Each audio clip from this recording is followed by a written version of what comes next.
2000चा फरक आहे. या तुम्ही करा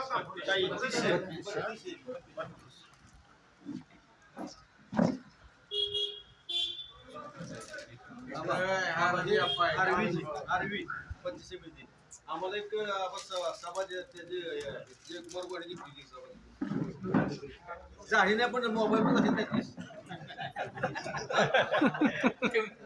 मोबाईल चालत नाही आता तुझं.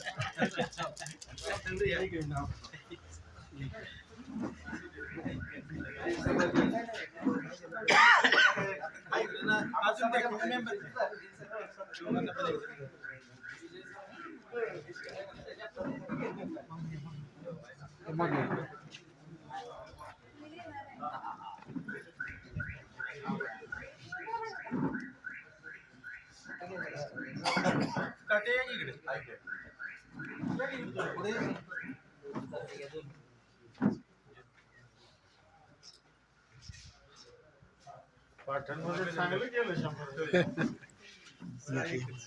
100 राजेश पवार 300 मतदान आहे. 300 मतदान आलं का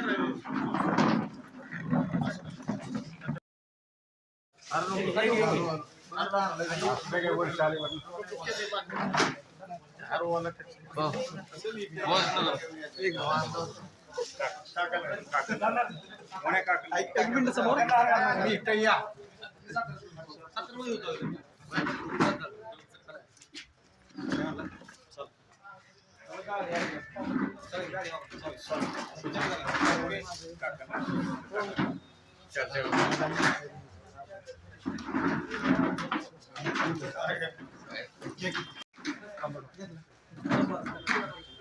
एक मिनिट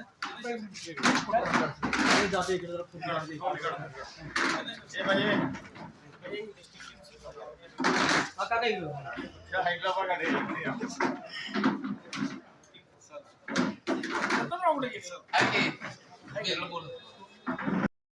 आबा, राष्ट्रवादीला खूप चांगल्या पद्धतीचं यश जे आहे ते आपल्या जिल्हा परिषद पंचायत समितीच्या निवडणुकीमध्ये मिळालेलं पाहायला मिळते. काय सांगाल?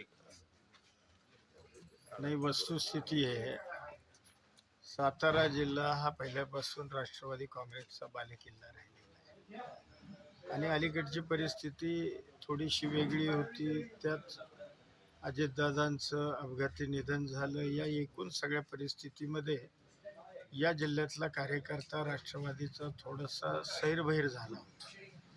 परंतु भावनेपेक्षा कर्तव्य या जिल्ह्यातल्या कार्यकर्त्यांनी महत्त्वाचं मानलं आणि या जिल्ह्यातली सगळी राष्ट्रवादी काँग्रेस एकत्रित झाली आणि त्याचाच हा परिणाम आहे की या जिल्ह्यामध्ये राष्ट्रवादी काँग्रेसवर पुन्हा एकदा या साताऱ्यातील जनतेनं फार मोठ्या प्रमाणामध्ये विश्वास दाखवला. त्याबद्दल सातारा जिल्ह्यातील तमाम मतदार बंधू भगिनींचं मी मनापासून या ठिकाणी खूप खूप आभार मानतो, अभिनंदन करतो. आबा, खरं तर आपल्याच मित्र पक्षांकडून बऱ्याच ठिकाणी घुसखोरी झाली, अनेक ठिकाणी राजकीय वातावरण वेगळ्या पद्धतीचं करण्याचा प्रयत्न. मुळामध्ये आमच्या मित्र पक्षानं आधीच घोषित केलं होतं की स्वबळावर लढण्याची त्यांची भाषा होती. त्यामुळं एकत्रित युतीकरणाचा या जिल्ह्यामध्ये त्यांनीच विषय संपवलेला होता. तरीसुद्धा आम्ही असेल, शिवसेना असेल, एकनाथ शिंदे साहेबांची आम्ही बऱ्यापैकी थोडीशी चर्चा केली होती आणि निश्चितपणानं आम्हाला 20-21 जागा मिळाल्या. 21 जागा आम्हाला मिळाल्या. कारण एक आमचा जो उमेदवार आहे तो आम्ही पाठिंबा दिलेला स्वाभिमानी शेतकरी संघटनेचा उमेदवार आणि त्याचबरोबर 15 जागा या शिवसेनेला मिळाल्या. त्यामुळे चांगल्या पद्धतीचं यश हे सातारा जिल्ह्यामध्ये आम्हाला प्राप्त झालं. जिल्हा परिषद आणि पंचायत समितीसाठी आता जी काही सत्तेच्या अनुषंगानं जर वाटचाल करायची झाली तर शिवसेनेसोबत काय विचार विनिमय झाला आहे का तुमचा याबाबत? नाही, बघूया, अजून चर्चा नाही, कुणाशीच आमची चर्चा नाही. वरिष्ठ काय म्हणतायत, जिल्ह्यातल्या प्रमुख कार्यकर्त्यांचं काय म्हणणं आहे, या सगळ्या बाबी विचारात घेऊन उद्या कशा पद्धतीनं जिल्हा परिषद आणि पंचायत समितींची सत्ता स्थापन करायची या संदर्भातला योग्य तो निर्णय आम्ही निश्चितपणाने घेऊ. पुन्हा एकदा बालेकिल्ला म्हणजे राखण्यात तुम्ही यश मिळवले, काय म्हणाल त्याविषयी? नाही, बालेकिल्ला राखण्यात यश मिळवलं म्हणजे बऱ्यापैकी यश आम्हाला सातारा जिल्ह्यातील जनतेनं दिलं. खरं तर मी असेल, माझा मतदारसंघ असेल, पाटण विधानसभा मतदारसंघ असेल, या ठिकाणी बाहेरच्या मंत्र्यांनी येऊन फार मोठ्या घोषणा, फार मोठ्या म्हणजे ज्याला घुसखोरी म्हणतो, अशा पद्धतीचा प्रयत्न केला, मोठ्या मोठ्या गप्पा मारल्या, सगळं झालं. परंतु आमच्या दोन्ही विधानसभा मतदारसंघामध्ये आमच्या पक्षातील सगळे बऱ्यापैकी उमेदवार बहुतांश पद्धतीनं लोकांनी निवडून दिले आणि हेच खऱ्या अर्थानं त्यांना चपराक.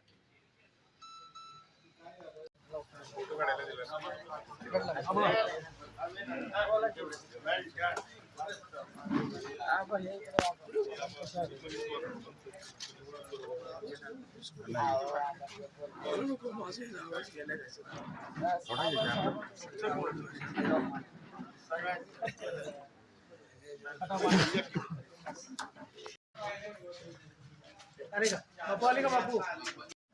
तुझ्याकडे ते दोन्ही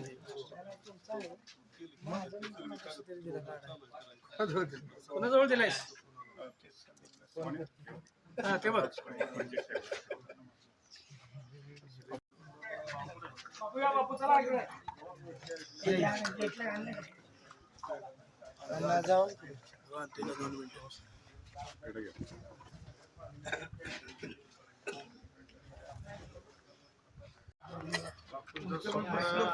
अखेर साकार खूप वर्षापासून ताईनं बसवलं होतं, पण तुम्हाला नाही झालं.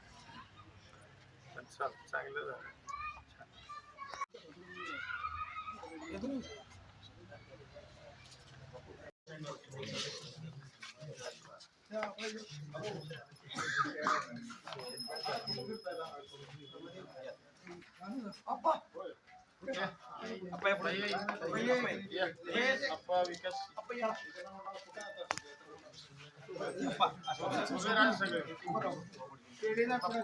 बघा समोर बघा.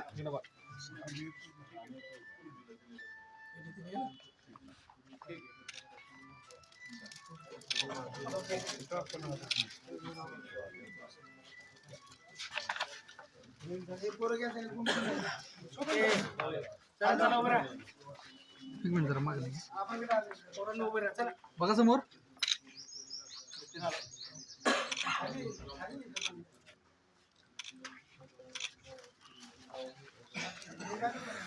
कुठे गेला?